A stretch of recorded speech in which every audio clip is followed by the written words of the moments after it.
Good evening. I'm Bronwyn Maddox, Director of Chatham House. Thank you all for your time in coming this evening. Thank you to Isaac Herzog, President of Israel, for coming during his trip to the UK. For the avoidance of any doubt, this discussion is on the record and it's live streamed. Very brief biography. Isaac Herzog held ministerial positions in Ehud Olmert's government between 2006 and 2011. He's been chairman of the Labour Party, stood as its candidate for Prime Minister in 2015. He's been President of Israel since 2021, so has 3 more years to go. It's a role elected by the Knesset. It has no executive powers, but that person is head of state and has the obligation to sign most laws and the right to receive reports of government discussions. And his tenure as president has therefore included the October 7th, 2023 attack in which Hamas and others killed 1,200 Israelis and took about 250 hostage, an attack which horrified many people and countries around the world. Around 20 of those hostages are believed to be still alive in captivity. His tenure as president has included, too, what has followed October the 7th.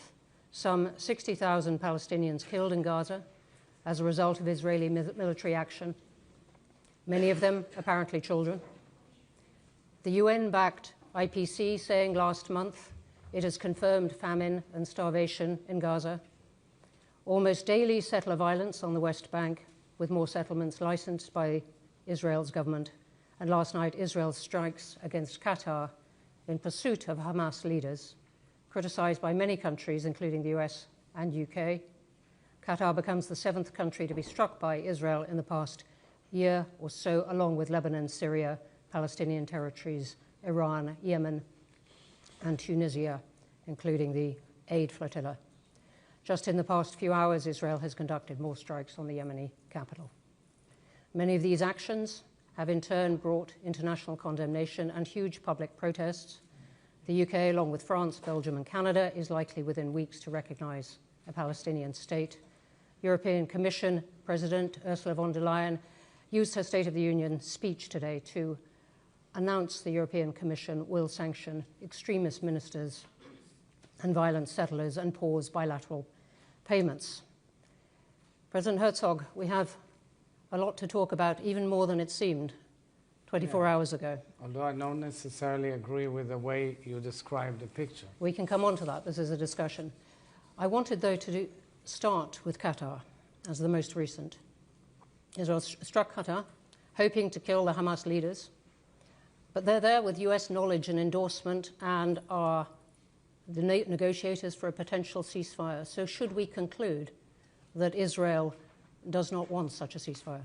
What Israel wants most is to bring back the hostages, and the key to changing the entire vista of the region and the future of the region and getting out of this horrific situation which we've endured for the last 2 years is getting the hostages back home. Today, 2 hostages, these are Gali and Ziv Berman, 2 brothers, 28-year-old. They're from Kibbutz Kfar Aza. This is a picture of them touring Britain. They are wonderful, wonderful brothers who have been abducted and kidnapped, and their fate is unclear since October 7th. So many countries, President Herzog, have called for the release of the hostages, for Hamas to return them.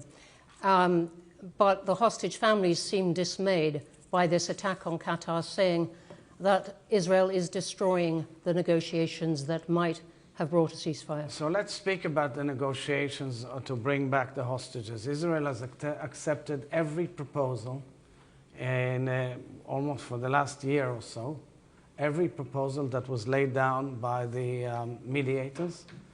Israel has accepted the whole notion that was led by the United States, including with other parties, meaning the Qataris and the Egyptians. And then we were faced time and time again with either a refusal or endless procrastination by Hamas.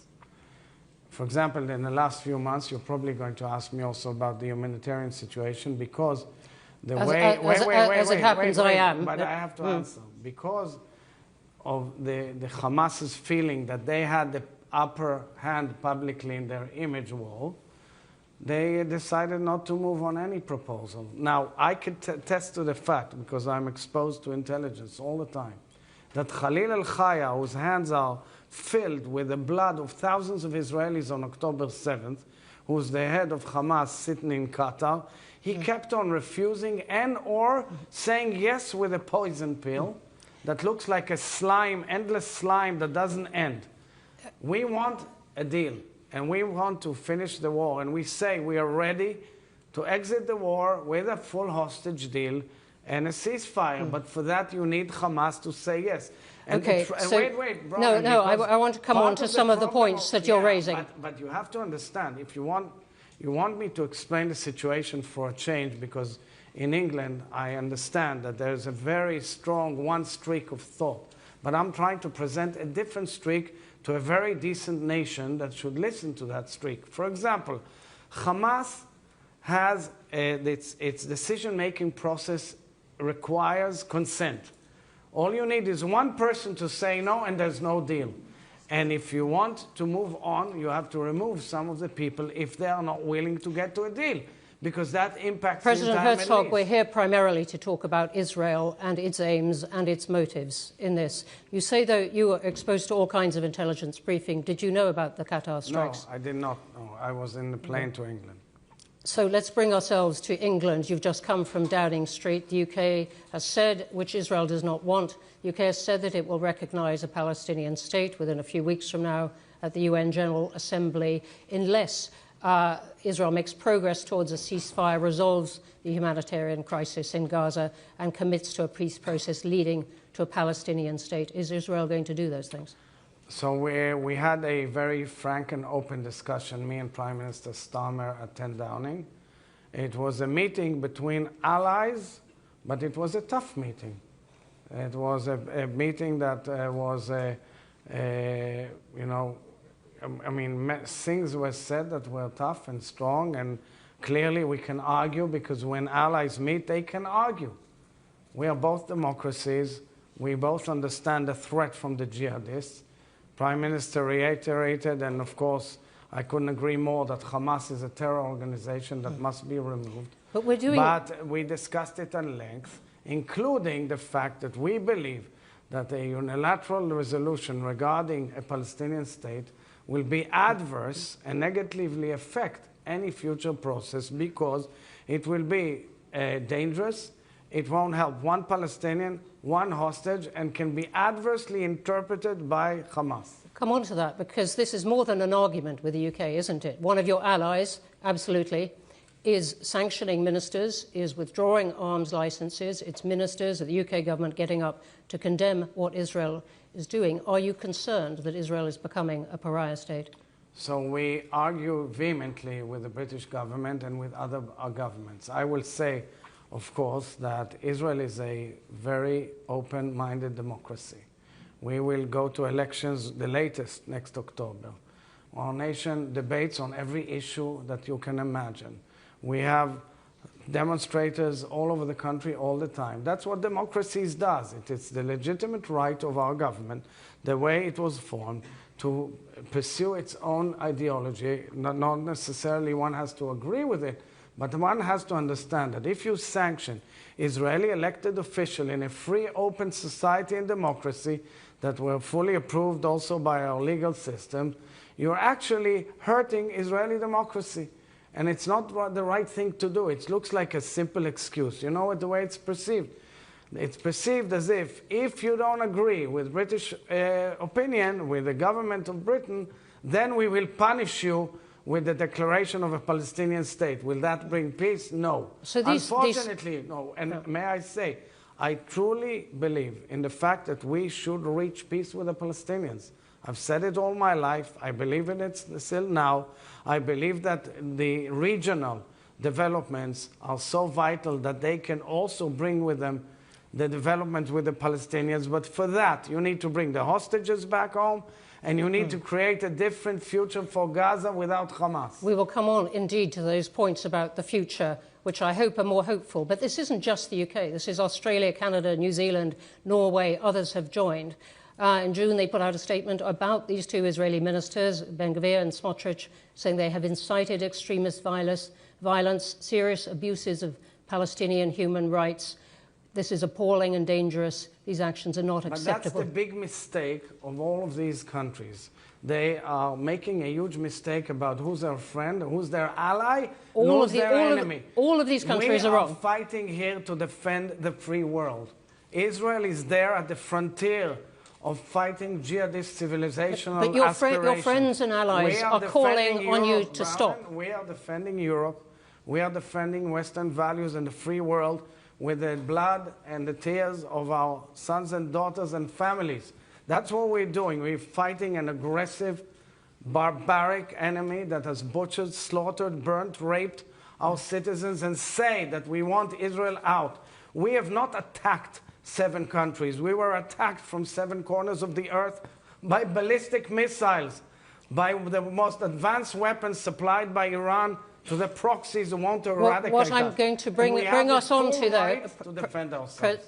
And the countries I've mentioned and many others have never contested, indeed have supported Israel's right to defend itself, but not want us to do it in a different way. So they are asking you to stop. Your friends and allies are calling on you to stop. Is it not time to stop? We said we are willing to stop. Prime Minister Netanyahu, the government, agreed, laid out a 5-point plan saying we want to stop and there will be a day after. And I sincerely hope that the efforts of Jared Kushner and Tony Blair and others, under the auspices of President Trump, will bring forward the day after. But for the day after, let's be pragmatic about it. Everybody says the day after without Hamas. Who exactly will take Hamas out?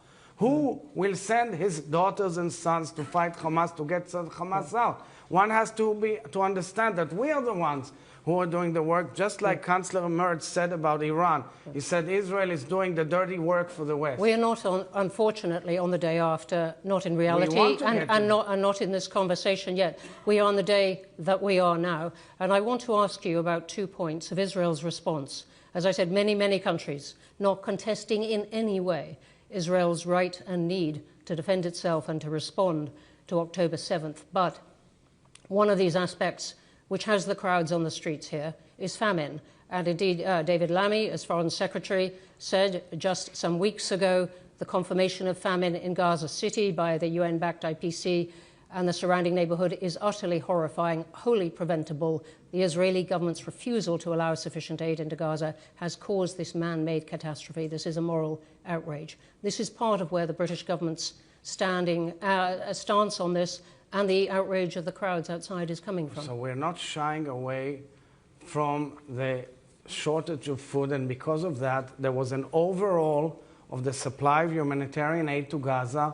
In the last 6 to 8 weeks, there's a major overall, major change, and we reject the notion that there's now any famine. On the contrary, huge amount of produce is going in huge amount of trucks, tons and tons and tons of food, airdrops, water supplies, electricity, medical supplies, free market supplies, and so forth and so on. There's a major reduction in the cost of food. There's a major reduction in the cost of food, and the supply of food has gone all over Gaza. It's not simple life, and believe me, I'm saying it out of my own heart and my own conscience, because the last thing we want is people to suffer, and we care, and I care for the people of Gaza. But let's be honest about it. When there was food supplied, Hamas took it over, okay, profiteering by reselling it, money laundering, and we wanted President Herzog, I must stop you there.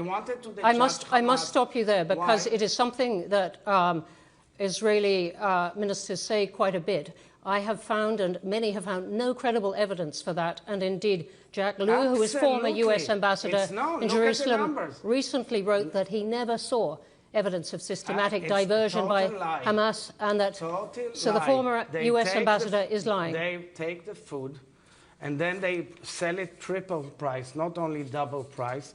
They launder the money and use it for their war machine. The fact is that once we flooded and opened all the gates into Gaza, including, by the way, the last 24 hours, 600 trucks have gone into Gaza, for example, and airdrops, and huge amount of food has gone in. The prices have gone down sharply and dramatically. That means it's not in the control of somebody who's blackmailing the market. But the question is also what happens to that when it gets inside. I'm not talking about Hamas.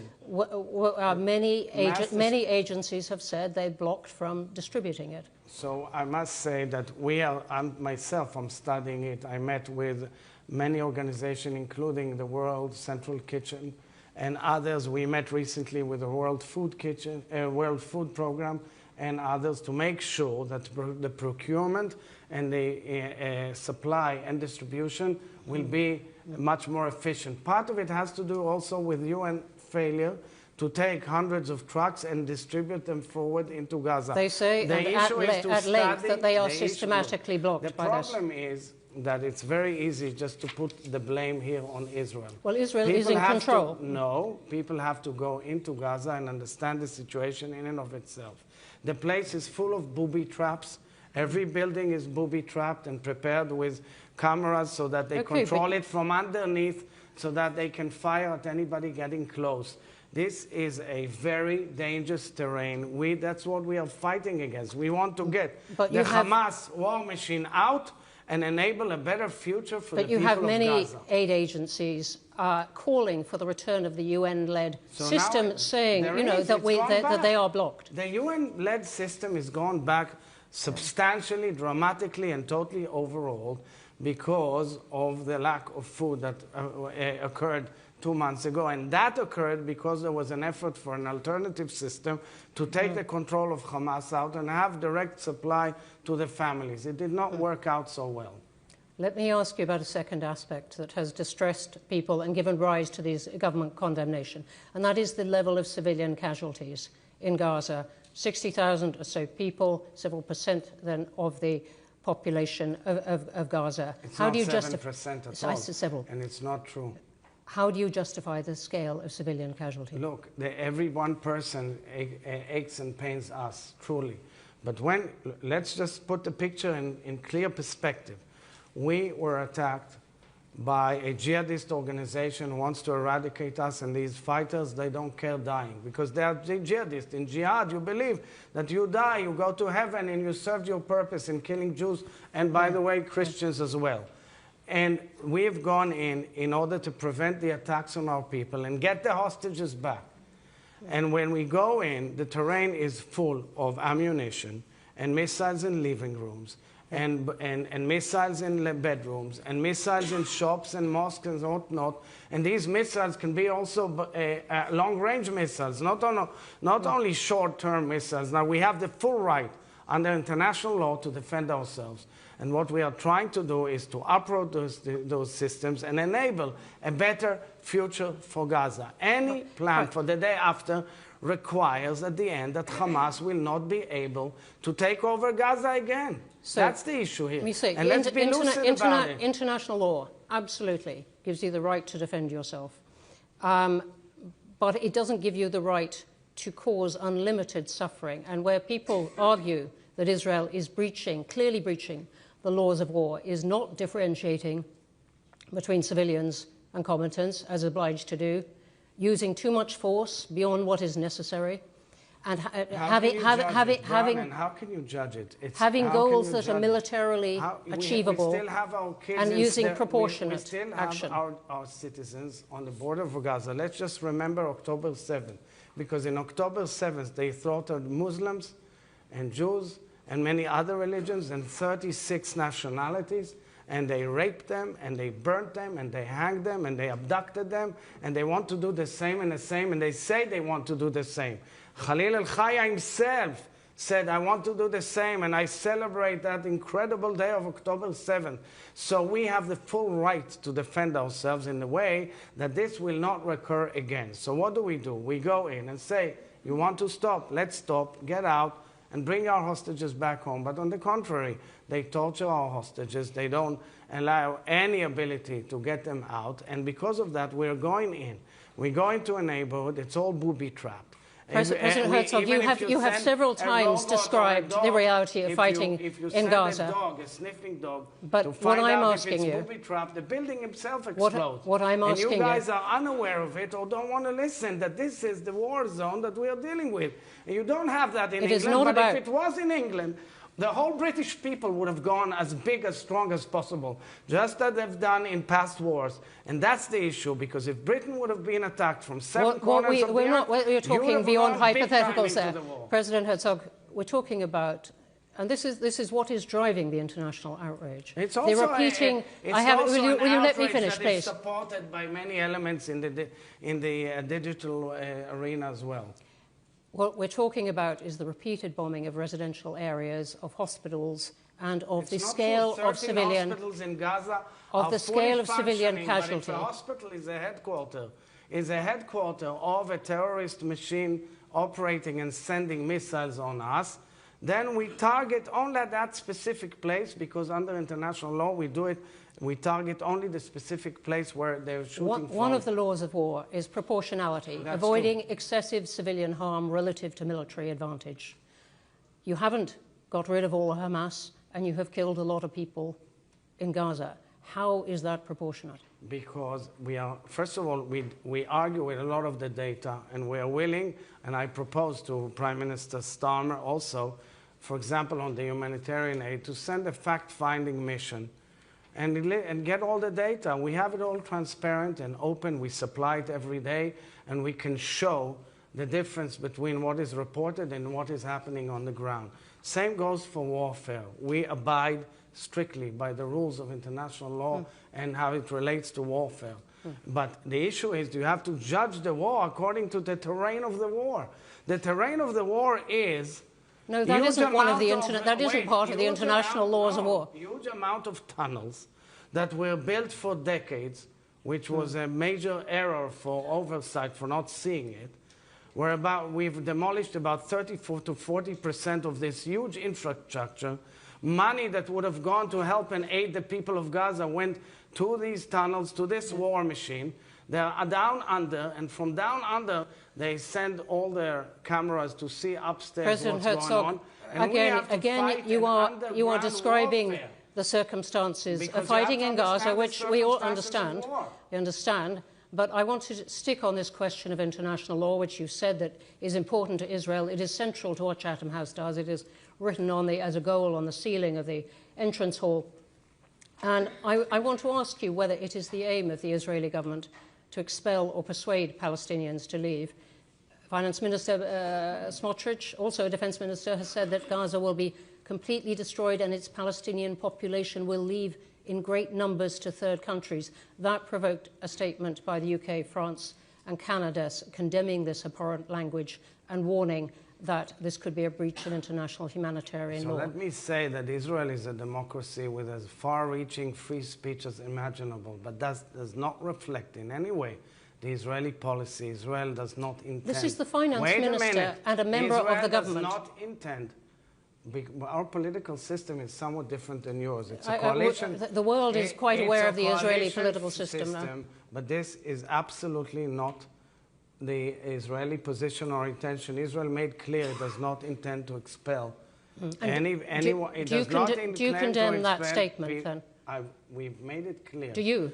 Wait, because I'm the president, and I'm the president of all political views in Israel, I'm not dealing with the way we argue with Israelis in Israel as when I'm appearing in the international arena. But what I want to say, it's like you would say, these ministers spoke about occupation.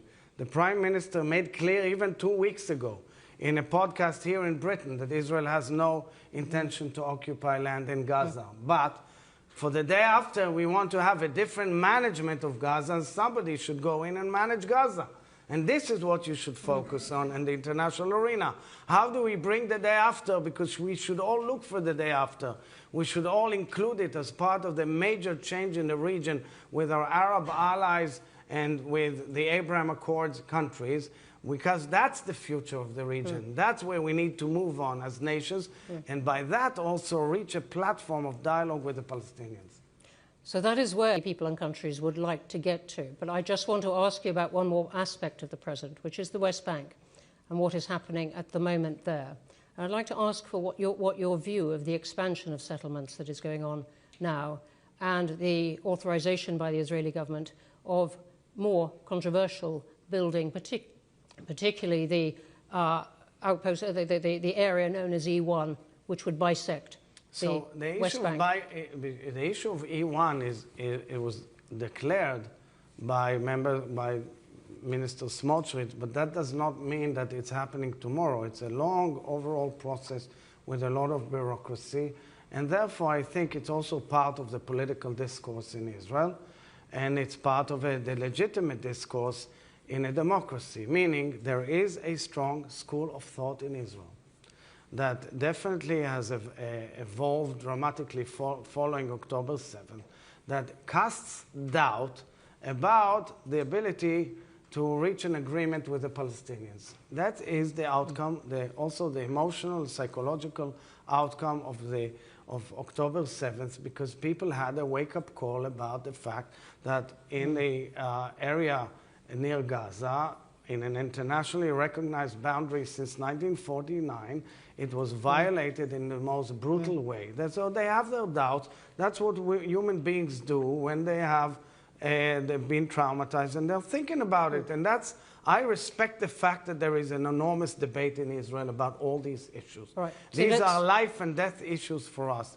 That does not mean that everything you read here in the media, which usually, honestly, I'm saying, is most times one-sided and does not go into the details itself, does not understand the debate in Israel, takes a certain sentence that says, this is Israel, because we need to bash Israel on a daily basis. What is your view of these settlements? You've said in May this year, settlement is one of the cornerstones of Zionism and the Jewish story, and that on the West Bank it is a positive, wonderful and thriving project, and Israel's defensive shield. So I will say that because people translated the word hityashvut, that means from day one in the Zionist movement, every town and village in Israel was a settlement. I spoke about the whole notion of building a new village and a new town in Israel, and I respect that notion because that's from the early days of establishing our nation. So I understand that. I did not speak about boundaries, nor did I speak about any specific thing, and yet I must tell you that there are settlements and towns and villages in the West Bank that are a source of pride, and people are amazing, and we agreed way back that there are ways and means to reach an amicable agreement with the Palestinians, despite the fact that there are settlements. It's been discussed in the Camp David discussions already back in 2000.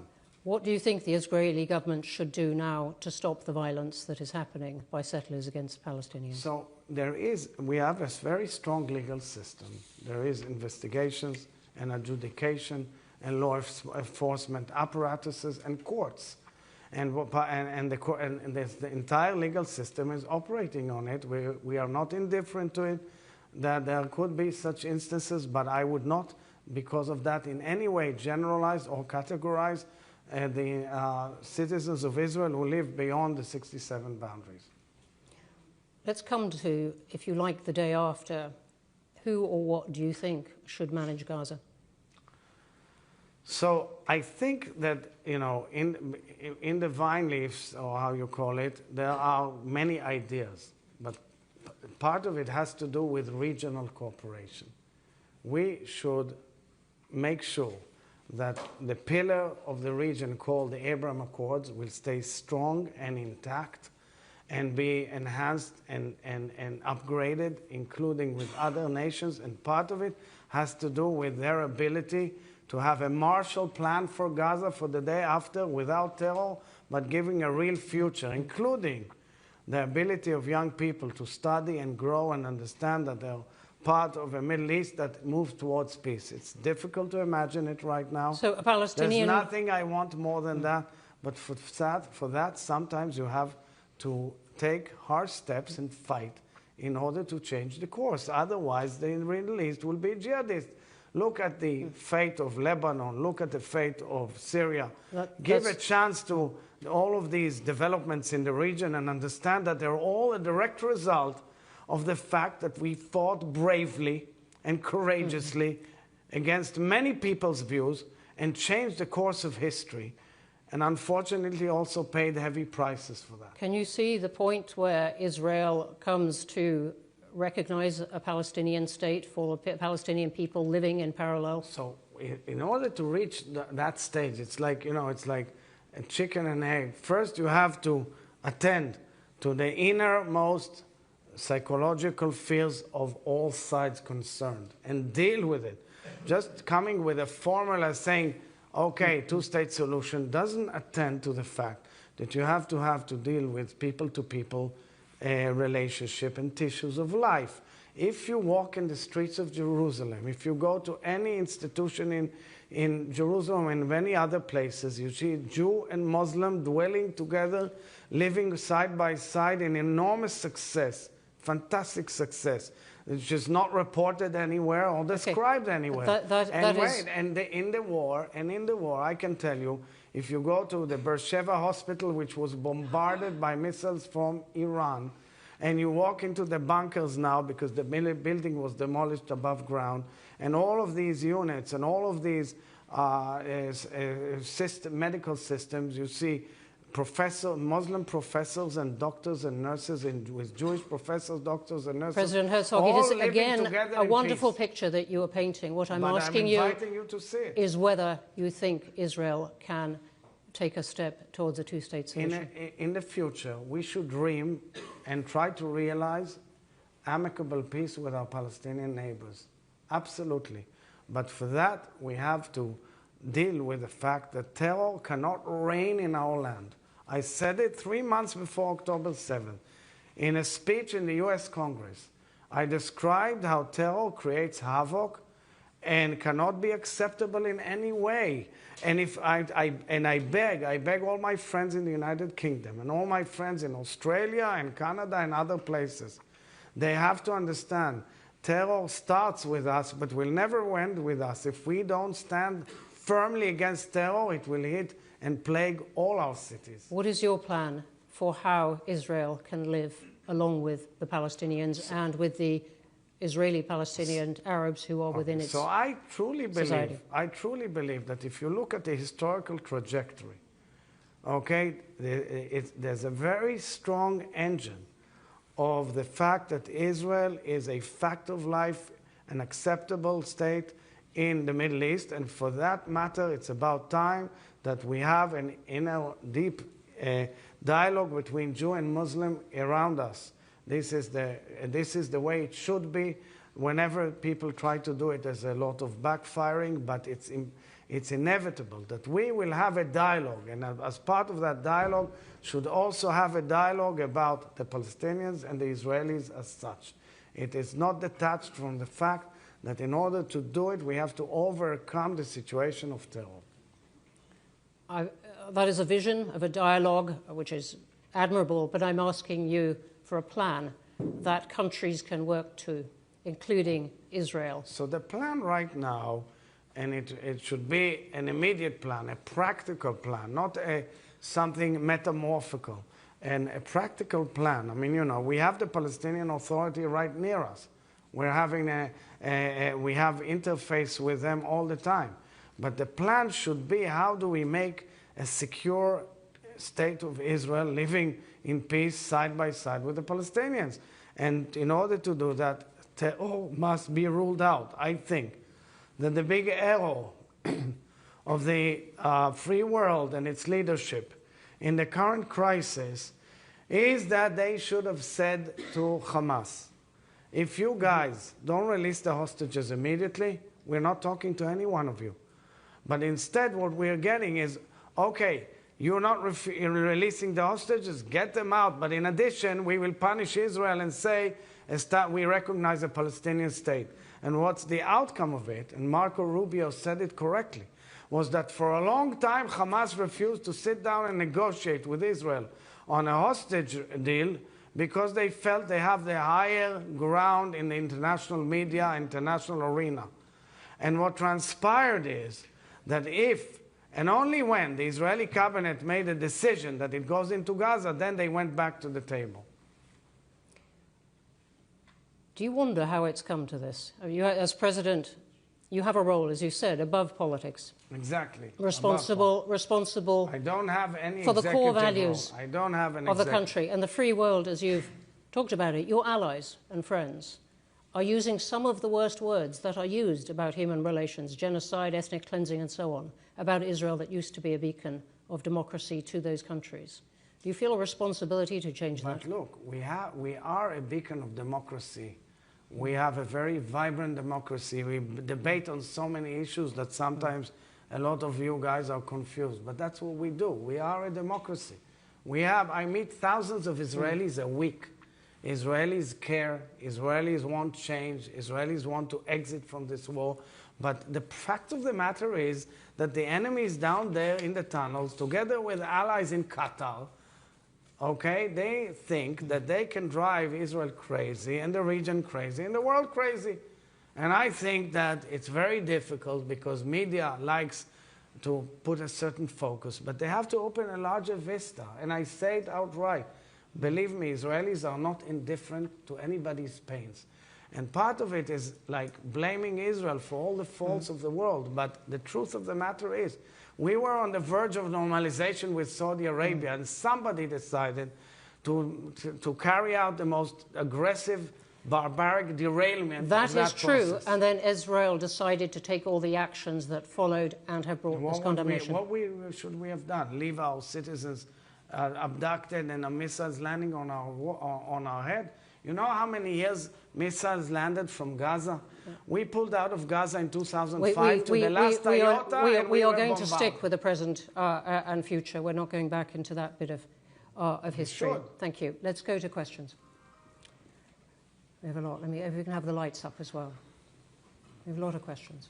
A lot of people. Yeah, we need the timetable of 20 minutes left. We do. 23 minutes. Okay.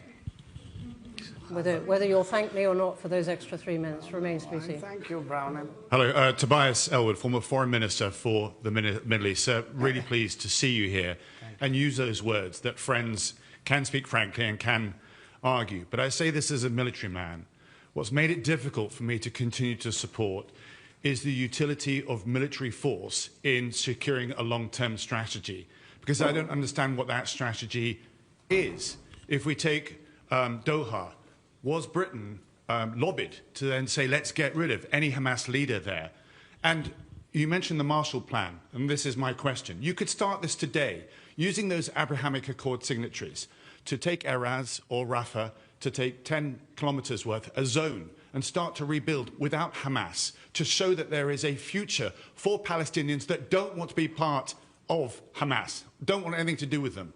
That is where we are all united, in a Palestine area without Hamas responsible. But at the moment, there is no plan, no strategy, no vision, clarity as to where you want to go, other than more war. And that's led to the idea that actually you're not interested in a two-state solution. And that makes it tougher for people like us that want to continue to support Israel. Thank you, Tobias. You've actually touched upon a very, very important topic.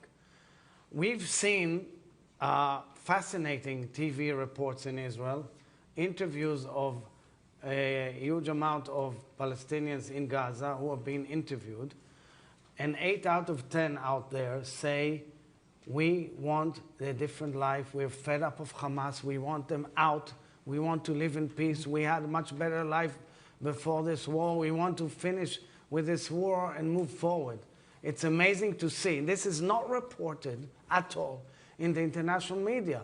Channel 12 in Israel, Ohad Chemo, made series of interviews because he had all his friends in Gaza, and they say it out loud. They say it either on camera or under disguise, and they say, we beg you, finish the job and get us a better life. Get rid of Hamas. We're fed up of Hamas. What Tobias Elwood is asking you is, what is the plan? If there were elections. Now, that's why your idea is smart. I've never heard of the idea. It's a smart idea. It's worthwhile. It's worthwhile checking. It's worthwhile checking. I will actually pass it on because we are looking for ways. There are also a lot of opposition forces in Gaza who want to start, and we opened up now for the private sector to go into Gaza. Okay. Thank you. Let's go here. Amelia Jem from Channel 4 News. Our Health Secretary has said that you need to answer the allegations levelled against your government of war crimes, of ethnic cleansing and of genocide. What is your answer? But we totally rejected, totally out of hand, our distinguished ambassador here, Khotoveli. She actually responded and the embassy responded. Mrs. Khotoveli will be retiring in 5 days' time, so we thank her for a 5-year service in the United Kingdom. But we rejected out of hand. We just answered it. And may I just remind you that even a recent UK report said that Israel is not carrying out, God forbid, any genocide, and we rejected out of hand. Not only that, there are 13 fully operational hospitals in Gaza. All the medical equipment and services are there. The UAE hospital in southern of Gaza is operating fully, and there are clinics all around. These are all, it's very easy to blame Israel without understanding the fact or without seeing it for themselves. And so just, if I may, you said that you had a tough discussion with Sakir Starmer. What was tough that was said? Because, of course, Prime Minister Starmer presented his views regarding a Palestinian state, regarding the humanitarian aid in Gaza, and I offered that there will be a fact-finding mission coming to Israel, sitting with us and studying the situation in Gaza on the humanitarian level, because we have full answers and we are fully transparent. And so, we argued. We definitely argued out of respect. We also had things that we agreed upon. We agreed that Iran is a worldwide threat. We agreed that Hamas must be removed. We agree on it, but how to do it, how to reach from this point of an idea into reality, then, of course, starts the argument. Let's go to another question. Second, back on the aisle. Yes. Nick Gowing, private member of Chatham House. President Herzog, twice you used the word amicable settlement you envision with the Palestinians. Amicable? How on earth can you achieve that in the current atmosphere? So, because in Chatham House and throughout history, you remember moments where things look dire and then reality changes. I mean, you have to seek a dream. Martin Luther King said, I have a dream. We should have the dream. But we should have the dream with somebody who does not call for my eradication, who doesn't call me an infidel, who doesn't want to butcher me or rape my family. That's the story. We should have an amicable solution with people. We can sit down and negotiate in depth. And because of that, right now we're in a situation of war which we did not want, we did not seek. It was forced upon us, and we were forced to defend ourselves. And all of a sudden we woke up and realized that the entire surrounding of ours has a huge infrastructure which was laid down by Iran, by Qasem Soleimani and all his other allies, and of course by the Supreme Leader, to have a grand plan to annihilate us. That's the real story. Think about it. Let's take a small tribe in Yemen. We're talking, Nick's question is about the amicable But let's solution. Take a small tribe in Yemen, the Houthis, 50,000 people in all, Shiites. They are armed to their neck like a major country. They have ballistic missiles and cruise missiles. And let me just tell you what the life in Israel is with these guys who are being because you can have a solution, but you can't force me to retreat or give up land or do anything before I know my security is arranged. And these guys, we get an alert on our app saying to us, a missile is on your way, get ready. And then we are told where it's going to land. And then Star Wars starts, and we have to intercept it. That's the new current reality that we have to deal with.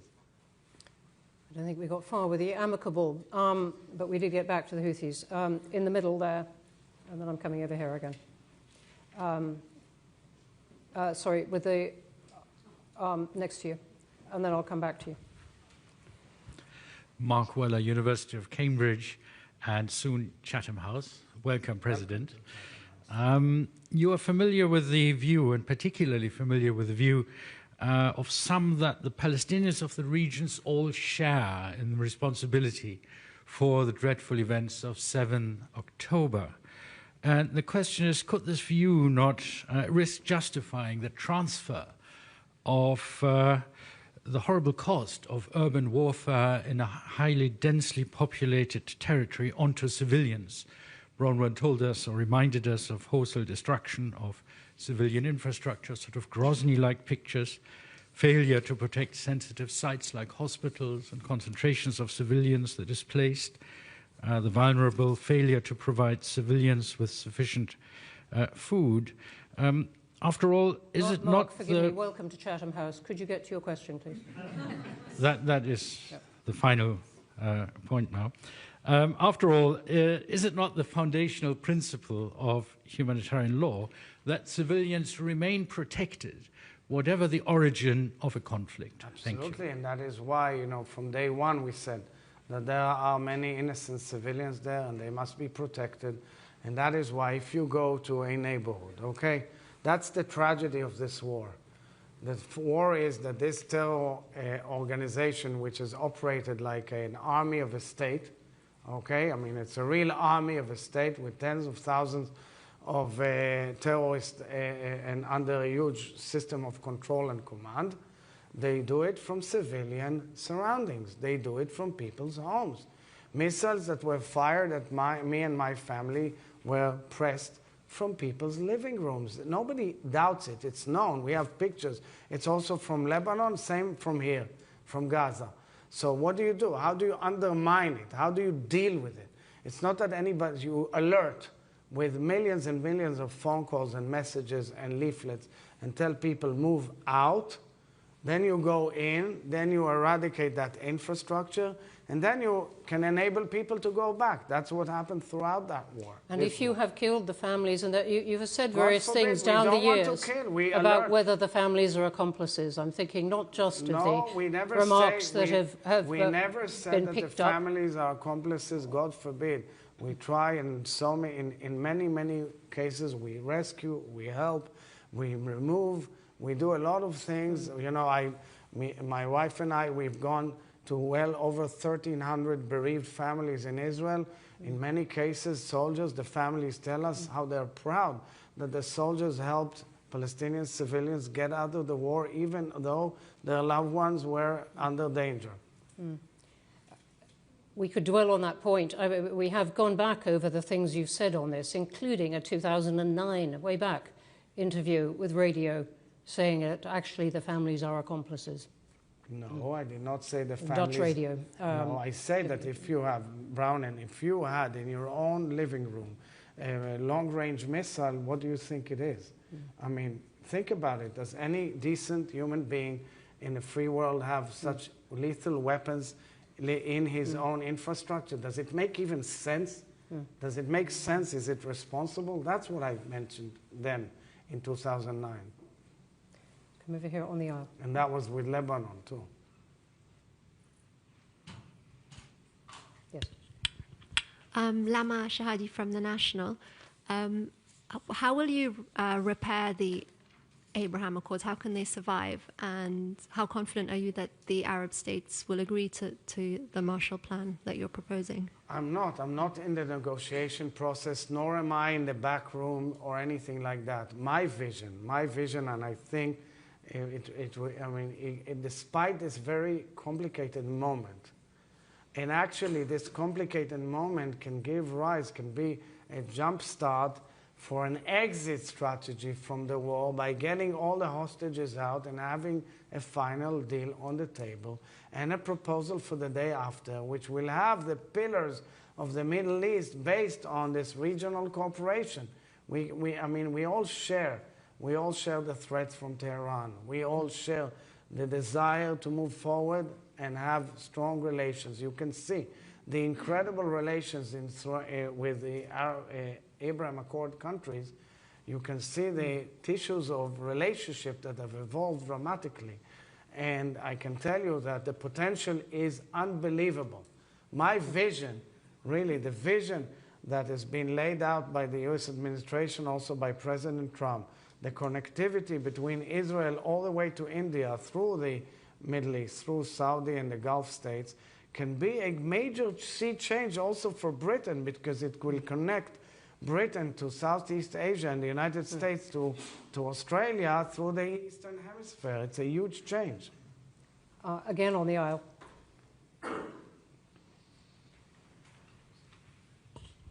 Thank you, President Herzog. Jane Princely from the Jewish Chronicle newspaper. President Herzog, young Jews in this country and in other Western states are turning against Israel over this war in Gaza. Are you worried about this in an existential way for the Jewish state? And what's your message to them?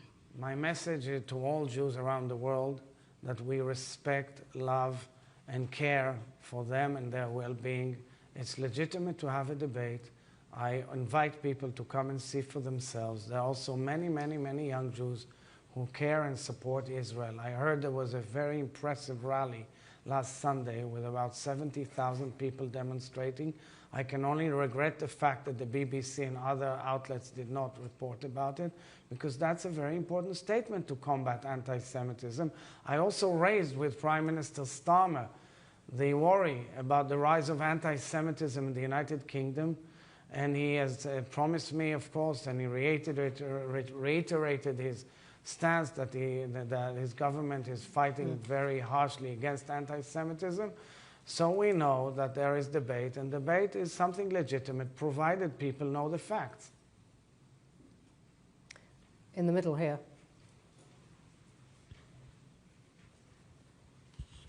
Thank you, President. My name is Professor Amnon Aran, and my question to you is as follows. You said in the beginning that that Hamas has procrastinated and also negotiated in bad faith, and that's why a deal has not been reached. But we've had a different narrative from the Israeli government, members of it, especially Minister Ben-Gvir, who said that he was proud to have blocked several deals, as has Minister Smotrich.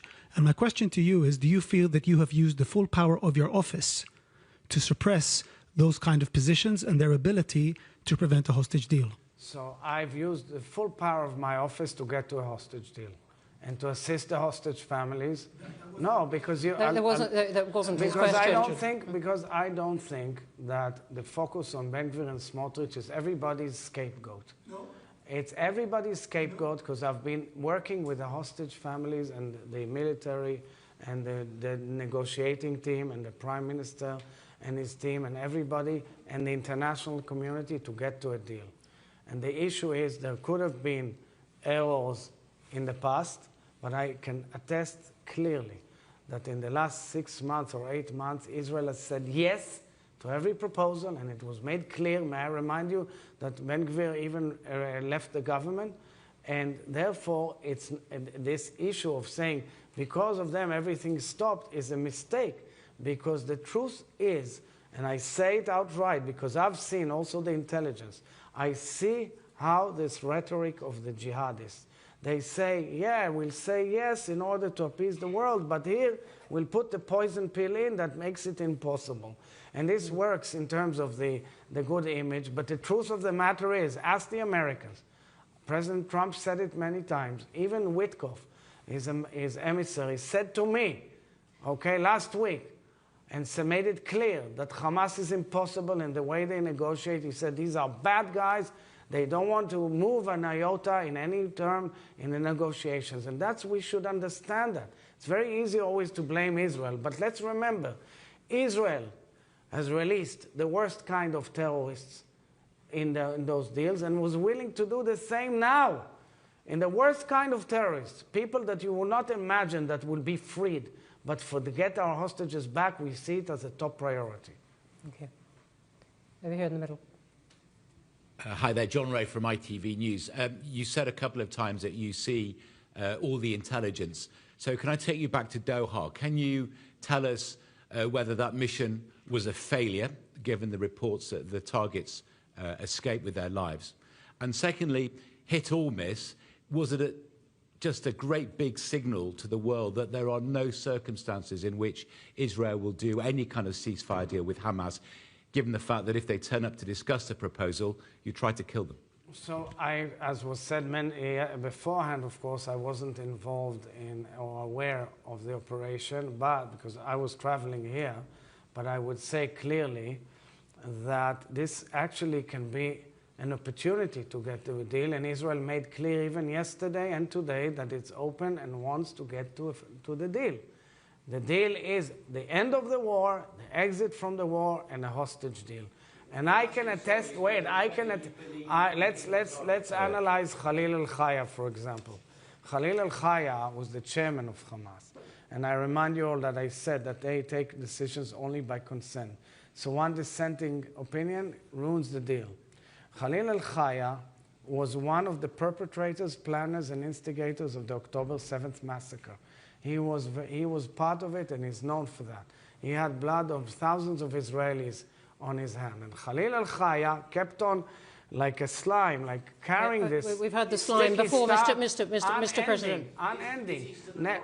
I don't know. I don't have any information as to the outcome of the operation at this moment. Can you tell us something about the fact-finding mission that you've talked about? Yeah, I think that if you want to study the humanitarian situation in a professional manner, rather than keep on repeating these declarations all the time when we know otherwise, and we have a monitoring system on an hourly basis of everything, from calories to electricity to water to food supplies to distribution and everywhere. So is that an we invitation? Have an argument. Yes, President, is that an invitation to the international media to go into Gaza? Not media. It's not my role. You've been complaining about the media not reporting things right. I offered a mission on behalf of His Majesty's government to come and study it. Here on the aisle.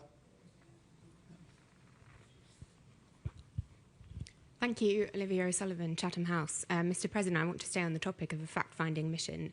You've said repeatedly that you want people to understand the reality that you face and see for themselves. But in April, 2 British MPs, Abdeslam Mohammed and Yuan Yang, tried to visit Israel to do just that, and their entry was blocked. Are you saying now that you will allow British parliamentarians to come to Israel and assess the humanitarian situation in the West Bank and Gaza? That's where we're starting to distort the discourse. I'm not getting into political debate, nor am I relating to the fact that these two MPs, according to Israeli law, were not allowed for obvious reasons in the law. I'm talking on the level of a dialogue between governments, between foreign ministers, between professionals. They know how to do it. That's what diplomats do, and they have to work. May I invite you to the website of COGAT, that's the coordinator of the Israeli government, which publishes in-depth data every day. You can challenge it, look into it, and ask questions. It's all there. Just as an example for something which is not broadcasted or told to the British public. Thank you. I think we've got room. One more on the edge. Thank you, Christian Edwards from CNN. We reported today that the Hamas delegation in Qatar was due to respond to the latest ceasefire proposal yesterday evening. Israel targeted that delegation yesterday afternoon. Should we conclude that Israel does not want a ceasefire? It's just a repetition of the previous question. And I said Israel made clear yesterday, all the time it makes clear that it's ready for the complete deal, the end of war, getting our hostages and moving forward. This is what Israel is willing to do, and waiting and waiting and waiting. And we see all the time how they manipulate the proposals. We can. Well, I think we're almost at the end. We're almost done. There's one chap who's been very patient in the front. I'm going to take one more here.